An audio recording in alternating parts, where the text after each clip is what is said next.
हालांकि थोड़ी देर हो गई है, लेकिन हमने iQOO 15 की समीक्षा सभी के लिए कर ली है। खरीदने में देर होने के कारण हम आप सभी को और अधिक वास्तविक अनुभव साझा करेंगे। साथ ही हम OnePlus 15 के साथ कुछ तुलना भी करेंगे, जिससे यह समझना आसान होगा कि यह फोन कैसा है। सबसे पहले बाहरी रूप से इसका सामने का डिजाइन पूरा फ्लैट स्क्रीन वाला है। गेम खेलने का अनुभव काफी अच्छा है। काले बेजल का नियंत्रण भी ठीक है, लेकिन अगर इसे OnePlus 15 जैसे उत्कृष्ट उत्पाद से तुलना करें तो ऐसा लगेगा जैसे छोटा जादूगर बड़े जादूगर से मिल गया हो। इसके फ्रेम में धातु मीडियम फ्रेम और मैट फिनिश का इस्तेमाल किया गया है OnePlus 15 की तुलना में। बिजली आर्क प्रतिक्रिया, ऑक्सीकरण प्रक्रिया, नैनो विंड इंजेक्शन जैसे तकनीकों से इसका निर्माण सरल प्रतीत होता है। पूरे फोन की बात करें तो इसके निर्माण में भी सरल और सीधी प्रक्रियाएं शामिल हैं। वास्तव में इसकी क्वालिटी अच्छी है, लेकिन अजीब बात है, मुझे हमेशा लगता है कि इसमें वो उच्च स्तरीय खासियत नहीं है। आप लोग क्या सोचते हैं? प्रदर्शन के लिए iQOO 15 में Snapdragon 8 generation 5 smart thermal gaming GPU, Q3 modular, ultra core engine आदि शामिल हैं। हार्डवेयर कॉन्फ़िगरेशन बेदाग है। OnePlus 15 के मुकाबले में इसका प्रदर्शन भी अच्छा है। उनकी बेहतरीन रैंकिंग शायद ही कुछ है, लेकिन हालांकि इसका प्रदर्शन बहुत बढ़िया है, फिर भी कुछ ऐसी बातें हैं जिन पर ध्यान देना चाहिए।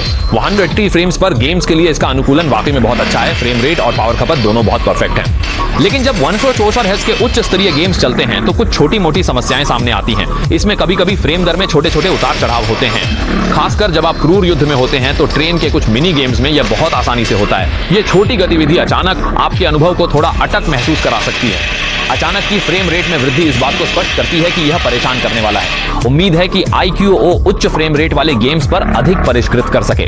फिर स्क्रीन के मामले में iQOO 15 इस बार अंततः WeChat लोगों को नहीं हरा रहा है, बल्कि सैमसंग का 2K एवरेस्ट स्क्रीन, 144 हर्ट्ज की रिफ्रेश दर और 1 निट की ब्राइटनेस पेश कर रहा है। इसके अलावा फेफे आई प्रोटेक्शन तकनीक आदि सहित कई उच्च स्पेक्स हैं। स्पष्ट रूप से महसूस होता है कि वीवो ने इस स्क्रीन का उपयोग अपनी नाराजगी व्यक्त करने के लिए किया है।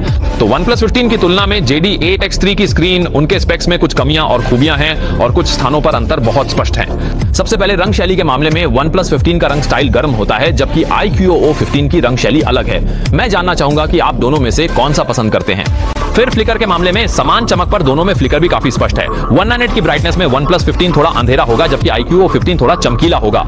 उपरोक्त बिंदुओं के अलावा अन्य भिन्नताएं अगर आपको ध्यान नहीं देना हो तो उनकी भिन्नताएं वास्तव में कम महसूस होती हैं। बैटरी जीवन के मामले में 7000 mAh का blue ocean battery, 100 W wired fast charging, 40 W wireless charging. अगर यह सेटअप रोजमर्रा के उपयोग के लिए हो तो निश्चित रूप से इसमें कोई बड़ी समस्या नहीं होगी। लेकिन अगर इस सेटअप की क्षैतिज तुलना की जाए तो यह प्रतिस्पर्धी युग में स्पष्ट रूप से पर्याप्त नहीं है। OnePlus 15 की तुलना में यह वास्तव में थोड़ा पीछे है। इमेजिंग में मुख्य रंग अभी AMP91 50M पिक्सल है। भविष्य में 10 मिलियन बाजार में RX 882 होगा। सैमसंग JM5 चमक पुरस्कार विजेता है।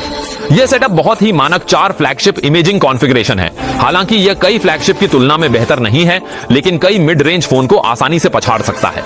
ये OnePlus 15 की तुलना में यह असल में घनिष्ठ रिश्ते जैसा है। सभी अच्छे भाई हैं और स्तर भी समान है। कुल मिलाकर iQOO 15 एक बहुत ही मानक गेमिंग फोन है। कुल मिलाकर यह बहुत अच्छा है। अगर इस गेम को और बेहतर बनाया जाए तो मुझे लगता है यह और भी उत्तम हो जाएगा। अंत में इस फोन के बारे में आप लोग क्या सोचते हैं?